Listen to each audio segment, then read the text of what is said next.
I always think it's interesting to look at how languages evolve because English has changed like a lot over the years, like in terms of pronunciation and stuff. Have you ever heard of the Canterbury Tales?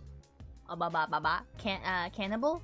The Canterbury Tales. It's a collection of short stories written by this guy called Geoffrey Chaucer, I believe around 1200 AD in I think Wales or somewhere in Britain, and it's written in a language we refer to now as Middle English, which is because the language is English, but it was at a time when it was so different that to a native English speaker like me, the Canterbury Tales are completely illegible. They need to be translated into modern English to be understandable. Oh, really? Language has changed that much, yeah. Like the spelling or like just the grammar? grammar? The spelling, the way, well, the characters, like the Romanized characters were different as well.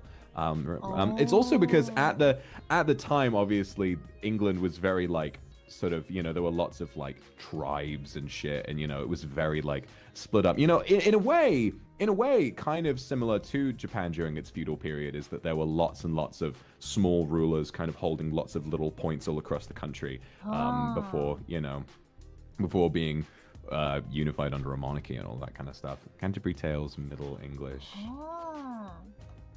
Because obviously what happened to Britain was oh Jesus Christ! Yeah, it's completely fucking illegible. What happened to Britain was we were ruled by the Romans, but the Romans had reached Britain like right before the Roman Empire was about to collapse, because they had spread themselves so far that they suffered like sort of internal collapse. And then when the Roman Empire fell, the Britain was essentially completely without a ruler, and you know there was the monarchy, but it like, you know, didn't have much control over the rest of the country, and so it sort of became like, you know, completely lawless for a while, almost like the Old West. Very interesting. That's really interesting. What's more Yeah, interesting is that we were talking about porn and now we're talking about English language. Okay.